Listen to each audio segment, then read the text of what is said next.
raisina ho fifaliana ny miaona finaritra aminao indray izay manaraka ny fandarana ary mahafinaritra ny miaraka mijery lohahevitra vaovao izay mahakasika ny fiainantsika, mahakasika ny rehetra ao anatin'ny herinandro vitsivitsy indray izay arahantsika eto dia mahakasika ny fianakaviana izany. Lohahevitra lehibe manandanja iankinanaina no iarahantsika indray amin'ny pasteur Andriamparatiana Fanera izay hitondra ny lohahevitra hoe ny fiaikan'ny fianakaviana. Minao fa mahakasika antsika rehetra izany ary mahadodina antsika mihitsy hoe inona indray no resahana ao anatin'izany mba ho fitsimbinana ny fiainan'ny fianakaviana ary hitondra fanavaozana sy fiatsarana eo amin'ny fifandraisan'ny mpianakavy izany lohahevitra izany. Miarabanao pasteur, tonga soa indray atao anatin'ity fandarana vaovao izay rahantsika ity. Ya, mahafinaritra namana Tinoa satria mbola omen'Andriamanitra tombontsoa indray tsika andinika lohahevitra vaovao amin'ny alalan'ny ity fandarana ity izay andiniantsika ny tian'Andriamanitra. Efa voalazanao teo ilay lohahevitra, faly miarabanao ary mbola faly ankoa miaraba antsika rehetra hiaraka andinika sy andalina zany lohahevitra vaovao izany. Ny fiaikan'ny fianakaviana, inona moa zany no tena hevi-dehibe izay ho voizina ao anatin'izany fandarana vaovao izany pasteur? Ya, ny ho azavaina angamba dia hoe inona ny antony na tonga antsika ny fidy an'io lohahevitra io, ny fiaikan'ny fianakaviana. Tsotra dia hoe Andriamanitra namolona ny fianakaviana, Andriamanitra no nampisy ny fianakaviana ao. Kanefa ny zavatra misy ankehitriny dia tsy araka n'ilay namorona an'Andriamanitra azy tany am-boalohany ny zavatra misy eo anivony momba ny fianakaviana amin'izao andrenantsika izao. Kanefa aza adino ihany koa fa efa fanazavana nomentsika teto foana moa zany zay hoe ny planin'Andriamanitra dia ny amerina indray ny zavatra rehetra amin'ny laony araka ilay teny Jesosy amin'ny Apokalipsy 1:25 hoe indro avaoziko ny zavatra rehetra hozy Jesosy. Dia ny planin'Andriamanitra dia ny amerina amin'ny laony indray ny zavatra rehetra izay ny foroniny, anisan'izany ny fianakaviana.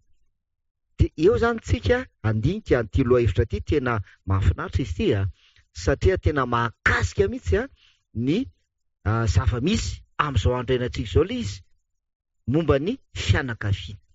Dia ny tantsika zany dia hoe ahoana no ahatanteraka izay planin'Andriamanitra izay dia ny ahatafaverina amin'ny laony ny fianakaviana manoloana ny fiaikana izay le hoe ny fiaikan'ny fianakaviana.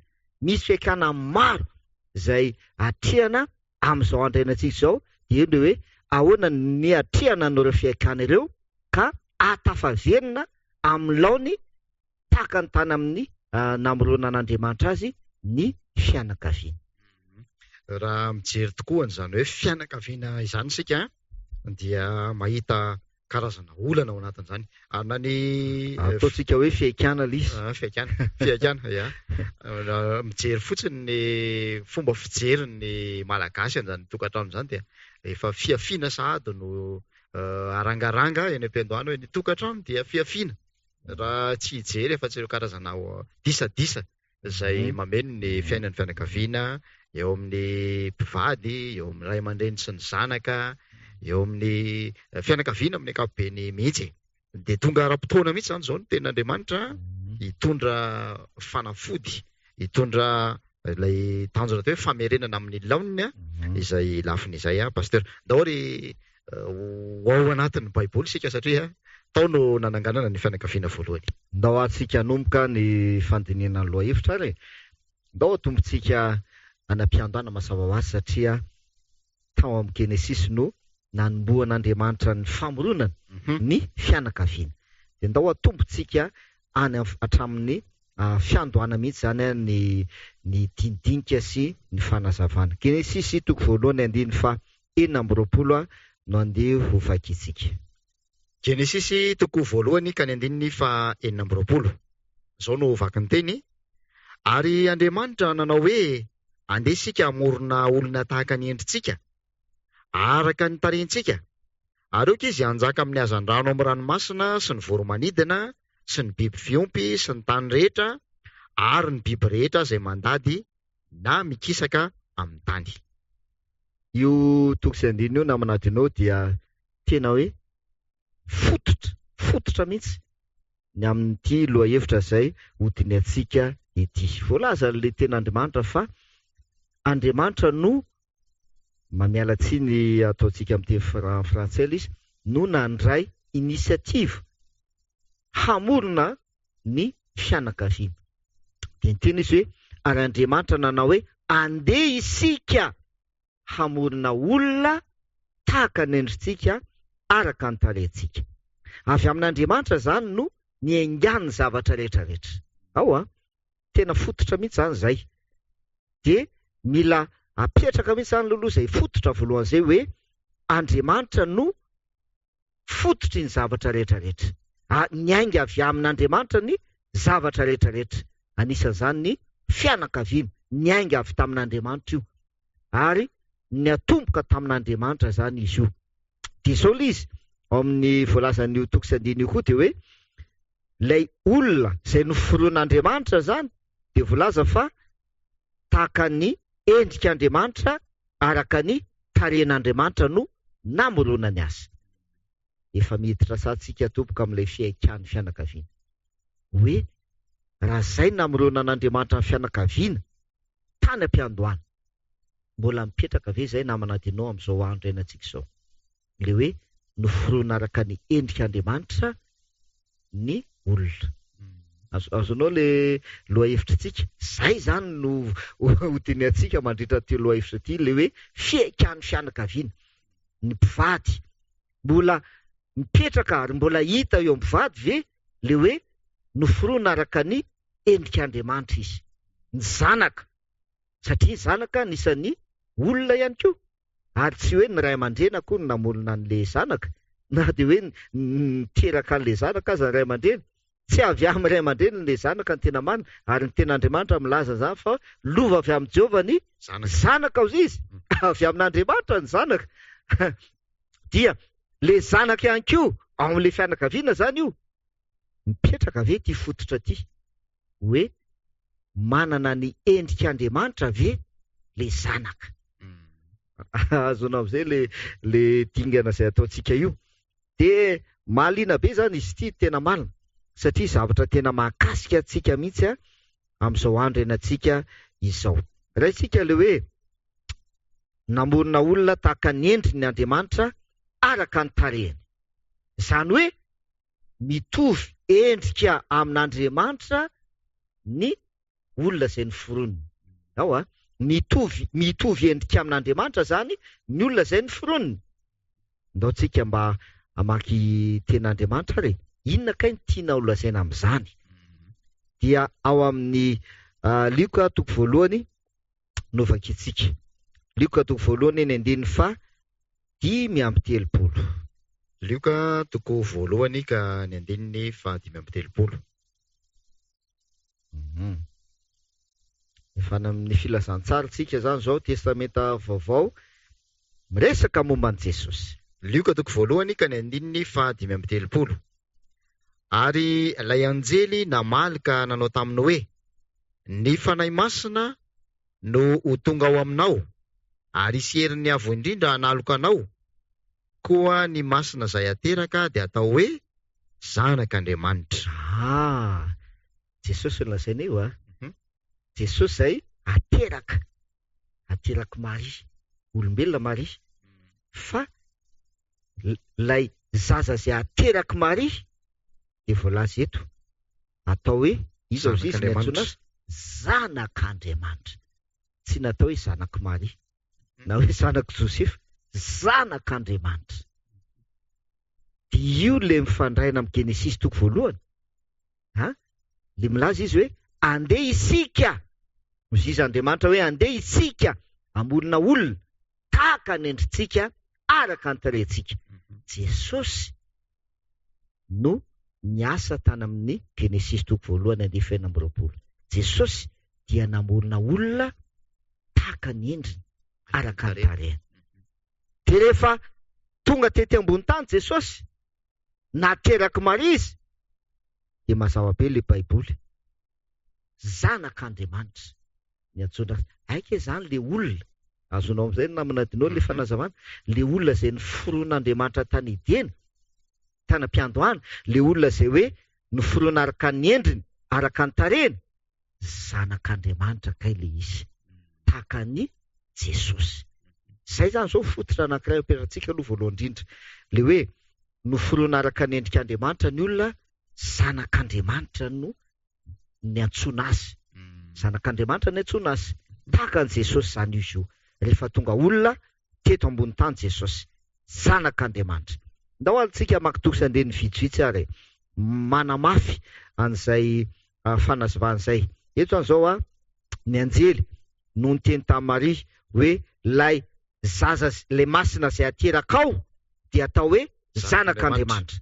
Fa ndao mba hijery teny toky sy andiny hafitsika manamarina an'izay anko ary manamafy an'izay. Matio 4:20 no andeo vakitsika.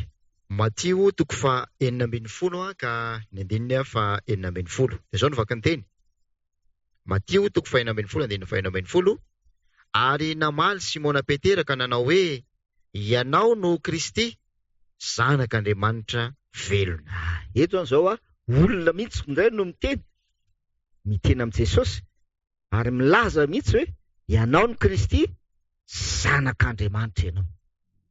Ao nao ampitsika toky sy andiny anankiray, misy maro zany izy io amin'ny Baiboly namanadinao zay ataotsika hoe confirmation, zay milaza sy manamarina fa zanak'Andriamanitra Jesosy, nantsona hoe zanak'Andriamanitra Jesosy. Fa ty mahaliana be ty toky sy andiny anankiray ty, Matio 4:7-20. Matio 4:7-20. Matio 4:7-20.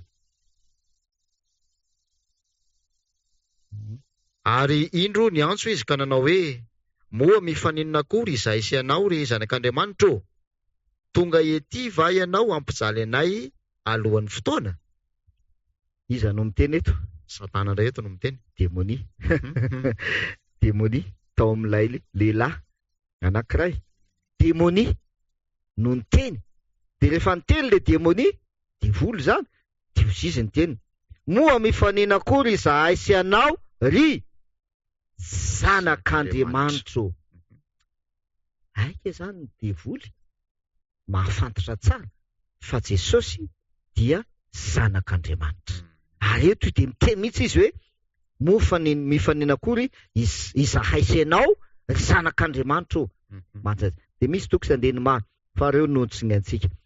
De fitentsika zay fanazavana zay, lay olona zay noforoan'Andriamanitra tany Edena, le hoe ary andesika amoron'olona araka ny endritsika araka ny tarehintsika, zanak'Andriamanitra.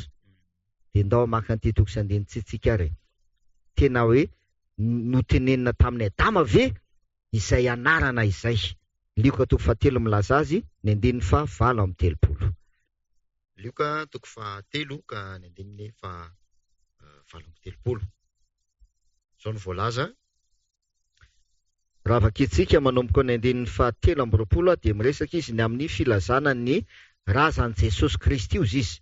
Reo taranaka ny fandimby zany nanomboka tamin'i Jesosy nanomboany azy de miverina tonga hatrany amin'ny Adama, hatrany am-piandohana, hatrany amin'le Genesis 1:20. Zay zany, zay no zava-misy mahaliana be io de inona ny ilazana any Adama, andiny 7:30. Lioka 7 ka ny andiny 7:30 de zao no voalaza: zanaky Enosa, zanaky Seta, zanaky Adama, zanak'Andriamanitra.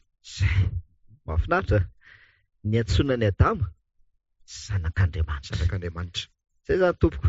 fototra izay apetratsika voalohany amin'ity lohahevitra le hoe fiaikan'ny fianakaviana. Raha ny teny Andriamanitra hoe andeha isika amorona olona tahaka ny endritsika araka ny tarehintsika, zanak'Andriamanitra no iantsoana an'ilay olona izay noforonina zanak'Andriamanitra. Io i Adama zanak'Andriamanitra. Dia mipetraka zany zao ilay fiaikana hoe mbola mipetraka amin'ny olona ve ilay hoe zanak'Andriamanitra zay. Zay zany ny fiaikana voalohany. Endrik'Andriamanitra sy tarehin'Andriamanitra izay namoronany azy. Zay lay endrik'Andriamanitra sy tarehin'Andriamanitra zay no mahazanak'Andriamanitra anazy satria manana ny endrik'Andriamanitra izy. Mbola mipetraka amin'ny olona ve izay zavatra izay amin'izao andro iainantsika izao. Mamaky toko sy andinina iray tsika namanatiny ao. Jaona voalohany toko 7:1. Ao mba vakinakilany Jaona voalohany toko 7 ny andininy voalohany. Ny andininy voalohany. Endre manahoana ny fitiavana nasehon'ny raha io antsika dia niantsonantsika hoe zanak'Andriamanitra, sady izany tokoa isika. Ka noho izany dia tsy mahalala antsika izao tontolo izao satria tsy nahalala azy izy. Mahafinaritra io teny io Haike zany tsika tsy Adama tany Edena ihany no natao hoe zanak'Andriamanitra, fa tsika ihany koa kaiza antsoina hoe zanak'Andriamanitra. Eo nipetraka ny defi le fiaikana hoe tena hita ve, hitena amintsika ve ilay endrik'Andriamanitra amma zanak'Andriamanitra antsika. Hitena amintsika ve le izy. Zay le fiaikana izay jerevantsika zany amin'ity fandarana ity satria zay le hoe misy fiantraikany eo amin'ny ivon'ny fiainan'ny fianakaviana izay zavatra izay. Azo namana teny io zavatra iainantsika sy hitantsika amin'izao fotoana io eo amin'ny resaka fiainan'ny fianakaviana. Io ny fototra. Rehefa tsy hita tsy mipetraka le hoe endrik'Andriamanitra, zanak'Andriamanitra, dia tanteraka le teninao teo hoe ina moa le tamin'ny voalohany fanambadiana ino misy lasa tokantrano fiafiana sisa. Azonao le izy be ny zavatra ao ambadika izay fiafiana. Betsaka ny ambadika an'izay. Misy eritreritra, misy zavatra maro isan-karazany. Zay indrindra. Faranantsika ty fampidirana ty, zay zany le ty lohateny anankiray ty fampidirana an'ilay lohahevitra. Toko sy andininy roa no vakitsika amin'tinantsika azy. Raha milaza izy ao amin'ilay Jaona voalohany toko 7:1 manao hoe indre ny fitiavana nasiona tsika dia niantsonantsika hoe zanak'Andriamanitra sady izany tokoa isika. Satria nahoana? Satria izay namoronana antsika tany Edena, tany am-piandohana. Izany tokoa. Izay namoronana Andriamanitra ny olona tany am-piandohana. Zanak'Andriamanitra araka ny tarehin'Andriamanitra. Izany tokoa itsika. Ndao tsika maki toko sy andininy roa ary voalohany. Galatiana toko 7 ny andininy 20 voalohany.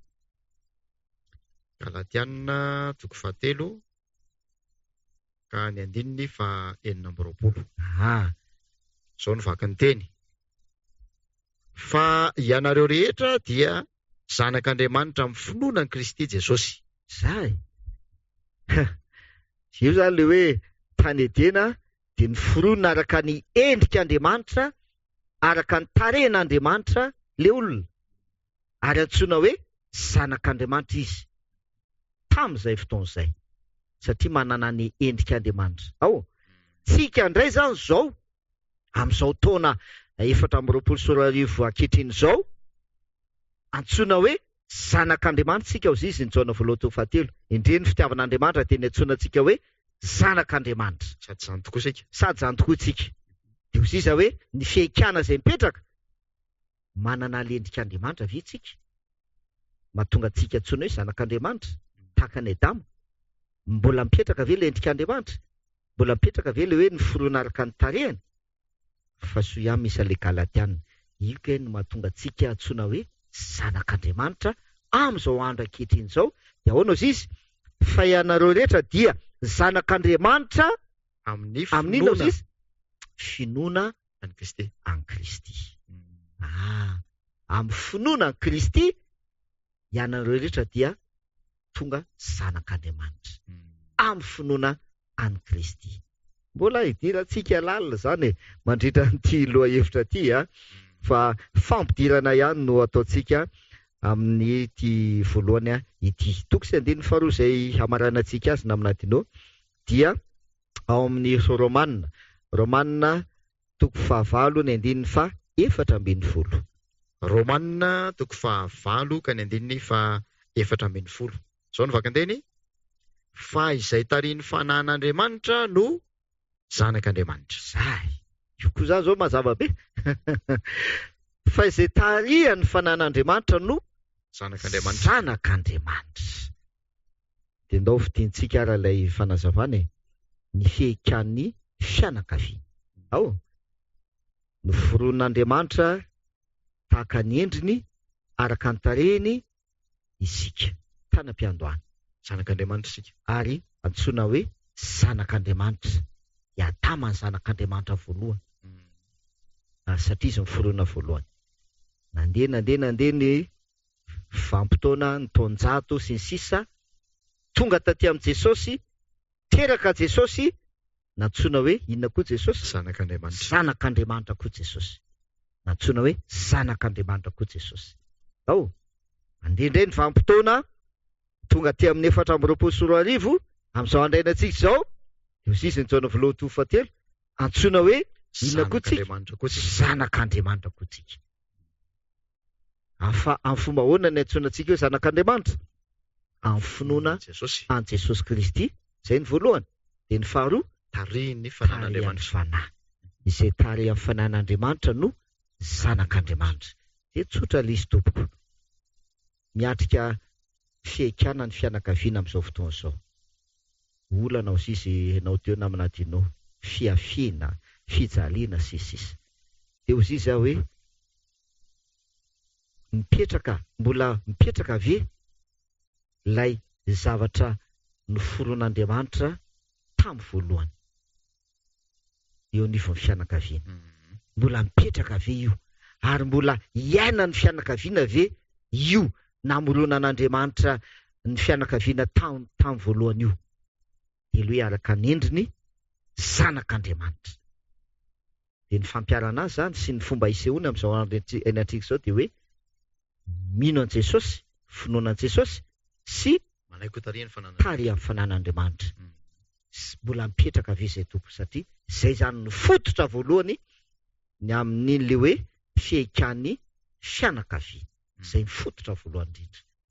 Dia Andriamanitra ny tahantsika rehetra ka mba tena ho tanteraka eo amin'ny fianakaviana ny planina izay namoronan'Andriamanitra ny fianakaviana tany amin'ny fiandohana. Tena maliny ty lohahevitra ity ary inoko fa dodina ianao anaraka ny toyany manapetra nefa ny fotoanantsika dia ndao faranana amin'ny vavaka aloha ny fizarana androany ary anasananao sahady tsy ho diso anjara amin'ny fanarahana ny hotohin'izany fandarana izany. Mivavaka isika raina izay ny an-danitro misaotra noho ny planina izay nataonao.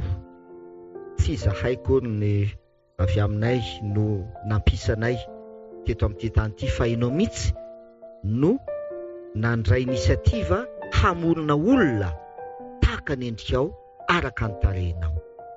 Ary ny planinanao hatranam-piandohana dia namonina olona zanak'Andriamanitra.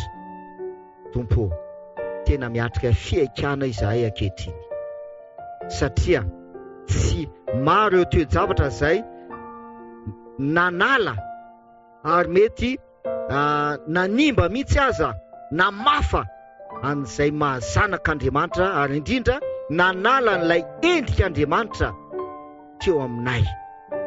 Ka miatrika toe-javatra sarotra ny fianakaviana amin'izao andro iainanay izao.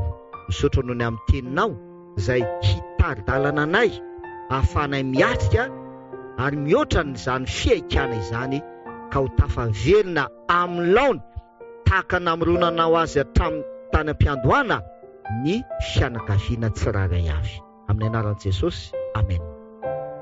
dia ankasitrahanay ny faharetanao nanaraka ny fandaharantsika hatramin'ny farany ary manome tokosa efa dia mbola hotohizana izany loha hevitra izany tonga ny fianakaviana hahazo ny tombam-bidiny sy ny maizy azy amin'izay mahazanak'Andriamanitra izay.